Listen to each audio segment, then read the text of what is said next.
Akkam jirtu nagaa keessanii ani nagaa kooti ani katamaa dheeressaati. Egaa har'ammoo telegiraamii keessa kan jiru sekireetii kan jedhamu tokko isinitti himuu barbaade. Tarii namoonni hin beekne yoo jiraattanii akkasiin bartanii barbaada. Namoonni beektan immoo gaariidha itti fayyadama. Sekireetiin kun faayidaa gurguddoo lama qaba.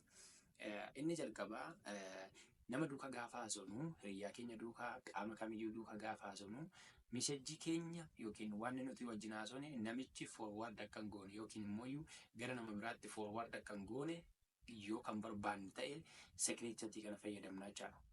Qaamni biraa yookiin qaamni nuti wajjin haasofnu misejjii keenya yookiin waan nuti wajjin haasofnu bifa tekstii ta'uu danda'a waan garaagaraa kan nuti wajjin haasofnu gara nama biraatti forward akka hin goone yoo barbaanne karaa keenya yookiin divaayizii keenya irratti restriktii gochuu ni dandeenya jechaadha. Inni lammaffaa divaayizii garaagaraa irratti telegiraamii banuu dandeenya yookiin immoo telegiraam akkaawuntii qabna. Yeroo baay'ee keessumaa yeroo ammaa kana bilbila keenya irrattis telegiraamii ni qabna. Akkaawuntii tokkoon immoo divaayizii biraa irratti yookiin immoo deeskitooppii bakka hojii keenyaa yookiin koompitara bakka hojii keenyaa ofiisiitti hojjennuttis ni bananna jechaadha. Akkaawuntii tokko fayyadamna. Kanaafi sekireetii kana yoo bilbila keenya irratti bannee divaayizii biraarras qabna yoo ta'e sekireetii kana garuu kan nuti banne bilbila keenya irratti qofa yoo ta'e bilbila keenya irratti wanti nu haasofnu divaayizii keenya irratti mul'atu jechaadha. Divaayizii kan biraa irratti mul'atu jechaadha. Wanti nuti bilbila keenya irratti haasofnu divaayizii biraa irratti mul'atu jechaadha. Sababiin isaa sekireetiin kun divaayis dipendentiidha yookiin immoo divaayis spesifikiidha. Gaafan akkas jedhu bilbila keessan irratti istaartii kan gootan yoo ta'e yookiin immoo sekireetii kana namoota wajjin haasa'uu barbaadan nama 2-3 ta'uu danda'a, nama 4 ta'uu danda'a. Namoota sana irratti sekireetii kana istaartii kan gootaniitu yoo ta'e divaayizii biraa irratti hamma barbaadan bilbila keessan irratti yoo haasoftan divaayizii kan biraa irratti mul'atu jechaadha. Fakkeenyaaf akkaawuntii keessan asirrattis bantanii divaayizii biraa irrattis bantanii asirratti bilbila keessan irratti haasa'aa jirtu bakka barbaadan teessanii haasa'uu dandeessu. Icciitii keessan namoota 2-3 duukaa haasa'uu dandeessu. Sekireetii kana bilbila keessan irratti bantanii jechaadha.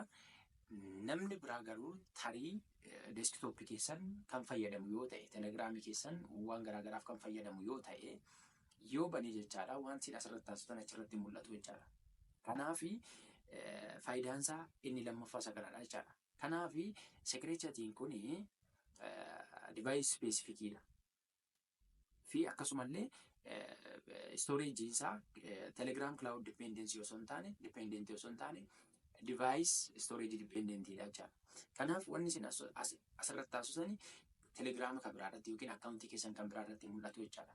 Kanaaf yaaddoo akkasii keessaa isin baasa jechaadha. Kanaaf wanta akkasii kana yookiin immoo wantoota akkasii kana restriktii gochuu barbaadan yookiin wanna nama dubbadhe kana restriktii gochuu barbaadan seetingii kana bilbila keessan irraa sirreeffattanii fayyadamuu dandeessu jechaadha. Yookiin tapha keessan yookiin haasaa telegiraam irratti gootan hiriyoota keessa wajjin restrict akkaataa kanatti gochuu dandeessu jechaadha. Kanaaf waliin adeema.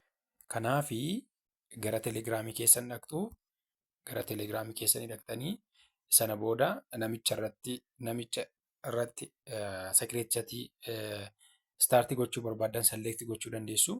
Ammaa fi ani akkaawuntii mako fayyadameen akkaawuntii 2 waan qabuu fi akkaawuntii tokko irratti restriktii godheen isa booda isinitti agarsiisa jechaadha. Fakkeenyaa fi asirratti maqaa makoon search godhaa. Kuni kan qodaa kan akkaawuntii biraati jechaadha. Kanaaf kanarratti kilik godhaa. Sana booda bakka kana dhufeen akkaawuntii kana maaliin godhaa? Bakka kana dhufeen ishee kanarratti yookiin gubbaa kana kan jirtu irratti jechaadha. Achirratti kilikiin godhaa. Isa booda sekireetii kan jettu jirti. Sekireetii kanarratti kilik godhaa jechaadha. Kilik gaafan godhu sekireetii jedha. Are you sure you want to start a sekireetii jedha. Yes jedha. Isa booda edda yes jedhee booda even bakka kanatti jechaadha. Screenshot illee gochuun hin danda'amu yookiin suura kaasuu yookiin immoo misejjuma keessan illee viidiyoo isa waraabuun hin danda'amu jechaadha. Bifa viidiyootii yookiin immoo screenshot illee gochuun hin danda'amu jechaadha. Kanaafidha jechaadha kan inni isinitti mul'achuu fidide.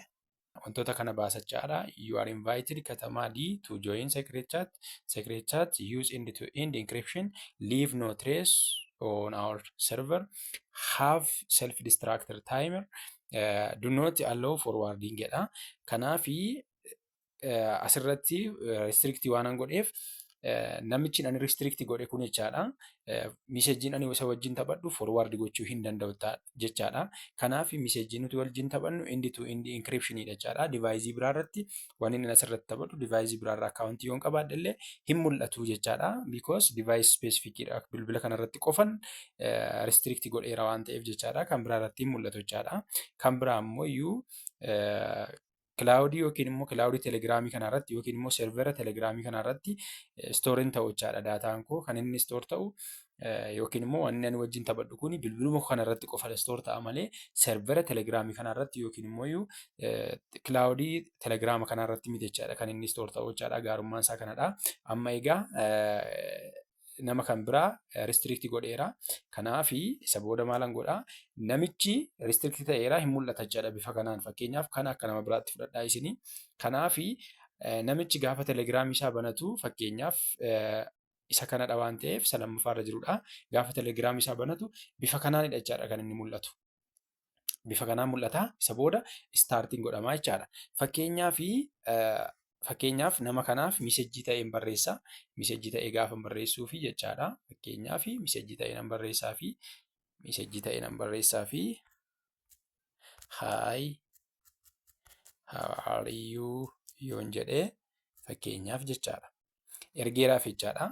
Isa booda addan ergee booda bakka kana dhufeen namichi jechaadha. Miseejii tekstii hin banata telegiraamii isaa erga banatee booda hin dubbisa jechaadha. Tekstii koo yeroo dubbisu dubbisee booda forward gochuu barbaade akkuma isin beektan irratti kiliikii godha. Isa booda forward kan jedhu kun disable ta'eera lakkuma. Kun irratti kiliik godherree hin mul'atu jechaadha. Anatti malee isinitti mul'atu. Isin bilbila keessan irratti yaalaa bakka kanatti screenshot yookiin immoo viidiyoo record gochuun danda'u bakka kanatti waan ta'eef secret chatting kun block waan godhuufidha. Kanaafan keessan irratti yaalaa isinii. Reply gochuu yookiin naa deebisuu malee forward gochuu hin danda'u jechaadha. Gaarummaan isaa isa kanadha jechaadha. Kanaafi faayidaa lama akka qabu isinitti meera. Kanaaf kana fayyadamaan isiniin jedha. Yoo fayyadamtan gaarummaa isaanii hubattu.